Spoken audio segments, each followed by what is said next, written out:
This might look like your usual Italian ragu, but it's not. The base is classic, sure, minced meat, veggies, tomatoes, but I'm giving it a twist, inspired by Japanese fermentation that takes the flavor to another level. Let me show you how. Making ragu usually starts with a few basics. First, minced meat. I'm using 1 kilogram of pork today, but a 50-50 mix of beef and pork works even better. If you can mince it yourself, perfect. You know exactly what's in it. If not, pre-ground is fine. Season it with a teaspoon of salt, half a teaspoon of ground black pepper, and optionally 2 tablespoons of shio Koji. It's a Japanese seasoning made from rice mixed with a special mold. Huh? Yes, mold, but the good kind. It brings out a natural sweetness and boosts the umami. If you're curious about it, I've got a video on how to make it. If you skip the shio Koji, just add another teaspoon of salt. Mix everything well and let it marinate in the fridge overnight. If you're short on time, give it at least 1 hour.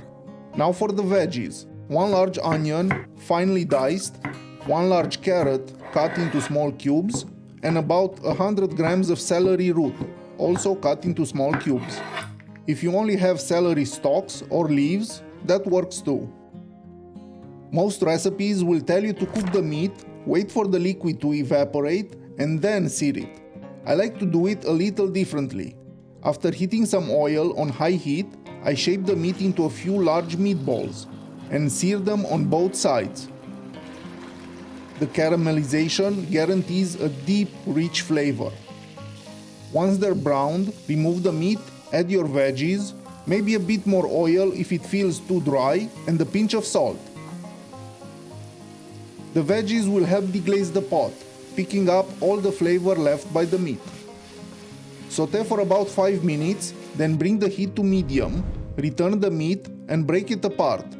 A potato masher works great to make sure there are no big chunks left. You'll see some liquid coming out of the meat. Just keep cooking until it's all gone. When the ragu starts to stick a little, add 250 milliliters of red wine, something you'd actually drink. Turn the heat to high for a couple of minutes so the alcohol evaporates, then drop it back to medium. Now the tomatoes.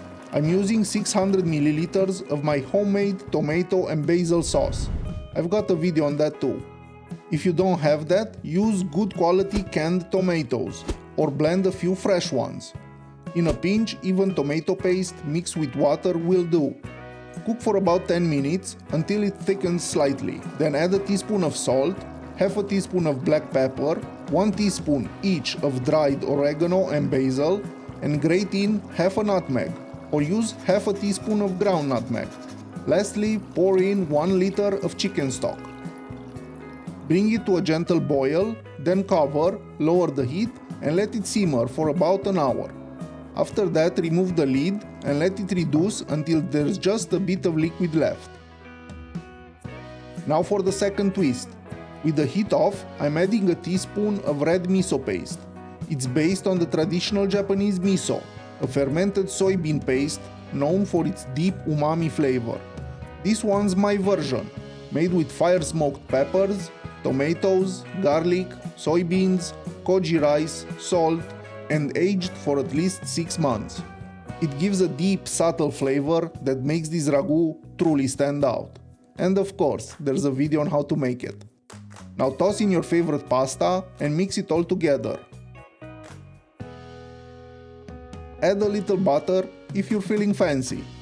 Before serving, don't forget a generous grating of Parmesan cheese. And that's it, ragu with a Japanese twist. Enjoy!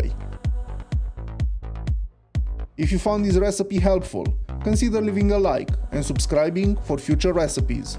Or check out one of my other videos. You might find something you like. Until next time, bye!